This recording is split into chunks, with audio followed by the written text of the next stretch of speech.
I first met her on a snowy morning. She was curled up in a corner, shivering, just a little ball of fur with messy bangs and tired eyes. When she noticed me, she looked away quickly.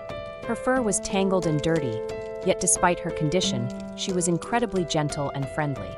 She followed me into my car without hesitation. I wasn't sure why she kept tossing her head like that. Maybe it was just a quirk. At first, I jokingly called her a player because of her funny perm-like hairstyle. But behind that messy look was a soul desperate for warmth. She sat quietly beside me while I worked, occasionally changing positions but never disturbing me. I fed her a little, gave her water, and watched her slowly drift off to sleep in the back seat. Her eyes looked irritated, constantly rubbing them, and she kept licking her fur, likely from bugs. It was clear she had been on the streets for a while. Later that day, we took her to a pet shop. The staff told us she had probably been a stray for months. We shaved off her matted fur and discovered she was a mother, likely separated from her puppies. After her bath, vaccinations, and deworming, we gave her a warm coat. She looked like a new dog. I brought her home. She jumped out of the car and ran inside like she belonged there. That night, she snuggled by the fire and fell into a deep, peaceful sleep. I named her Duo Duo. Over the next few days, she went everywhere with me, quiet in the car, well-behaved at work, and always eager for her walks. I made her a cozy bed, got her warm clothes, and slowly, she began to trust again. I noticed she loved staying close, especially during cold mornings and rides in the car.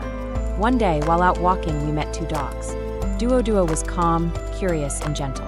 She didn't mind the attention. We later discovered her head tossing was due to ear mites. At the vet, she clung to me, scared but brave as they cleaned her ears. That day, she looked at me with eyes full of trust. Soon, Duo Duo became part of my routine, joining me at work, warming up by the fire, and making friends everywhere we went. Her fur began to grow back, soft and shiny. She got a custom winter coat, new clothes, and toys. She'd wag her tail happily, especially after a meal or a warm bath. One day, I returned to where I found her and saw a small puppy.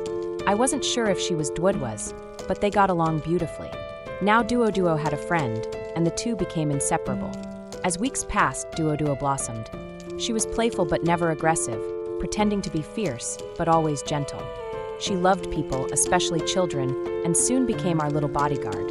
Her energy returned. She ran faster, played harder, and cuddled more. Her fur grew long and beautiful. She went for makeovers and wore her clothes proudly. She learned how to enjoy the little things: sunshine, snacks, and hugs. Every time we came home, she would rush to greet us, tail wagging like crazy. By day 193, Duo Duo was no longer the scared, shivering stray I met in the snow. She had become family, loyal, loving, and full of life. She now guards the children, plays with joy, and stays close, as if afraid to lose the warmth she finally found.